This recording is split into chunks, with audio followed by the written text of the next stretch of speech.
So what is happiness? What do we mean when we say I want to be happier?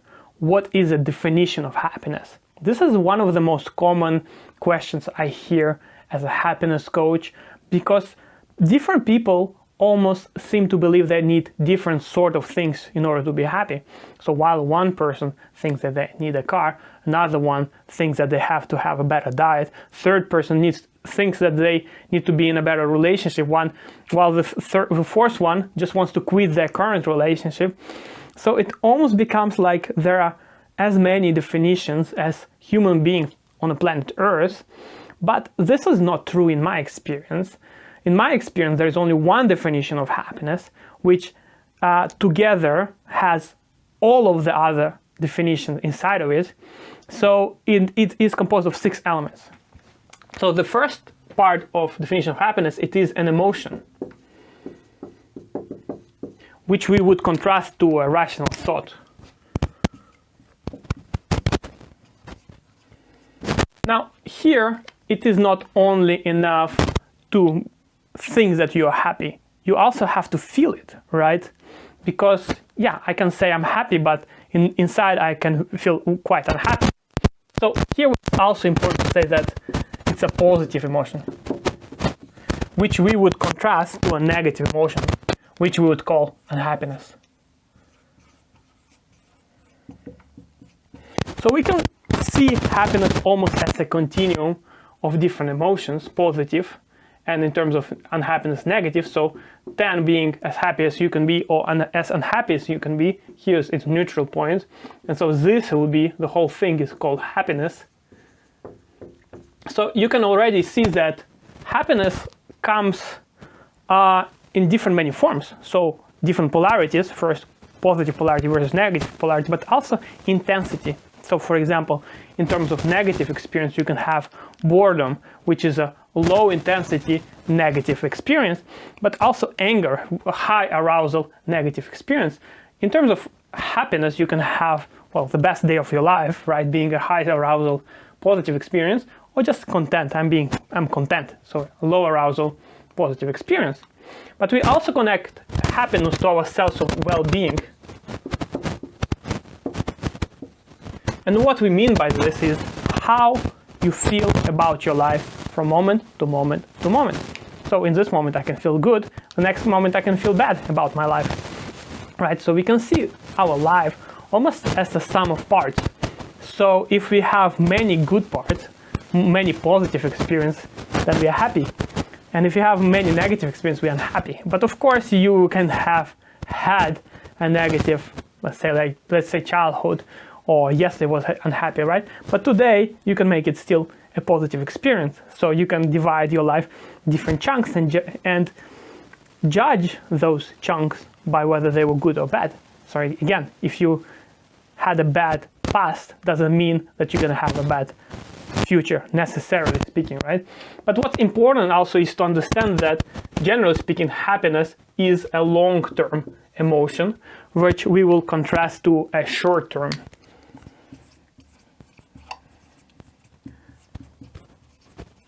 Here what we mean is that if you eat a piece of chocolate right now, it can give you pleasure, but you can still have a negative mood. You can eat a lot of chocolate in a negative mood, right? But this chocolate can also give you bad health. So in the long term, if you consume a lot of junk food, you can become rather unhealthy. And what we see is that this long-term unhappiness, which comes from your unhealthy body, will cause you way more suffering rather than accumulation of small short-term experiences. And the same thing we can say about happiness. So if you have a healthy body, you can have, that will be way better than, say, accumulation of short-term pleasures. And the next thing is, it's a difference between what we have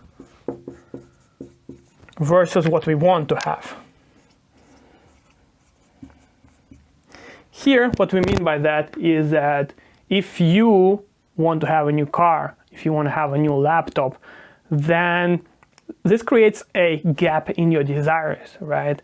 Which, by definition of happiness, we would call unhappiness, right? And while you can say, okay, this one thing or another thing is not necessarily is not necessary for me. When you see the society as it is today, you can see that there are many wants, there are many desires, and marketing and society creates every day more and more.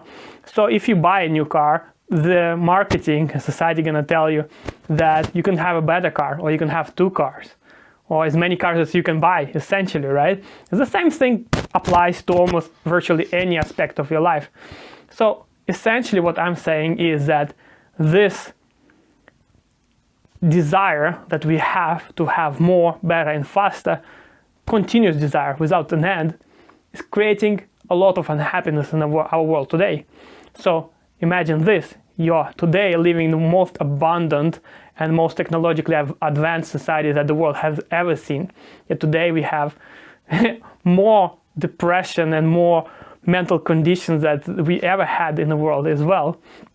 So why is this difference? It's because of this want versus have aspirations, because we have today also as many aspirations as we ever had as a society, collective ever had. So this is why we are so unhappy. So, and the formula to become again happy once again, you can do it almost in an instant. You can say, well, I have enough. I have enough and therefore I am enough, right? Most people don't have enough. They desire to have more and therefore they are not enough themselves, right? I don't feel good about myself because I'm not enough. I don't have enough. Society tells me like you are not pretty enough, you are not healthy enough, you are not tall enough, you know, you're not rich enough, you're not poor enough. Anyway, it's a mess, right? So if you can accept who you are in this moment, and you can be any person in the world, the only condition that you need to have is to be alive in order to be happy, then you automatically become happy. So here I'm thinking about somebody who is on the deathbed, right? Arguably, this person should be unhappy because they're dying, right?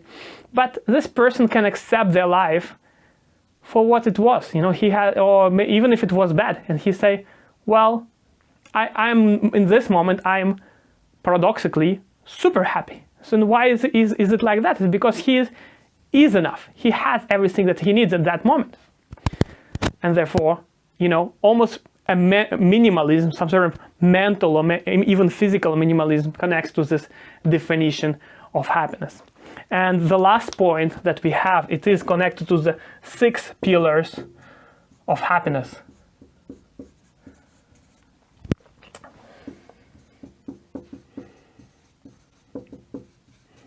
So 6 pillars of happiness are 6 elements of happiness, which are a little bit different from this ones. The first one is, you probably guessed it, money. So can money buy happiness? This is a universal question that we always heard. Now, relationships.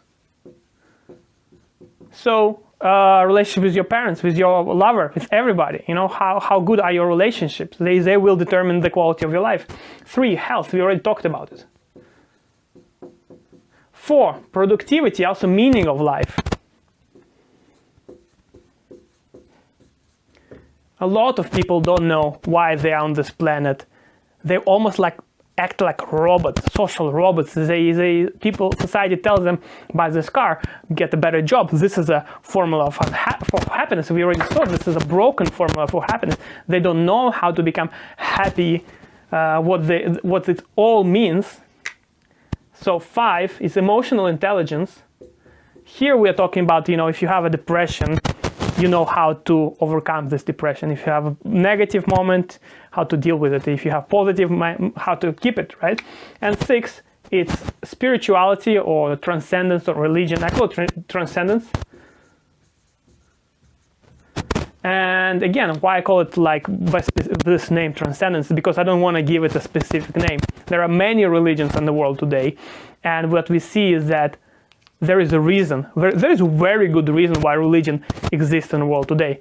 And, you know, again, not to give any religion, like say, okay, this religion is better than this one, because that's not the point. We want to be happy. We don't want to, like, you know, create some sort of conflict by, you know, argument which one is better. What we see is that almost every religion is right to a degree, and there are points which almost every religion has negative, right? So, but again, what I'm most interested in is how our spiritual pursuit makes us happy. And I have to say that this last pillar of happiness can almost trump every other pillar of happiness if you do it right. Okay, I cannot explain you more what the 6 pillars of happiness are, because it's almost like, I don't know, like every pillar I can dedicate almost a lecture to it. So for this video, this will be enough. If you want to get more familiar with what it takes to be happier and how to maximize this, optimize this formula for happiness, you can read my book, Optimal Happiness, or you can, on my website, you can attend the seminar called The Last Course on Happiness You Will Ever Need. And this, as the name suggests, once you attend the seminar, you will get the information of what it takes to be as happy as you can be. Again, this is happiness. But now, what it takes to become happy, what are the steps, how do you optimize it, is the next step, and I hope you will take it.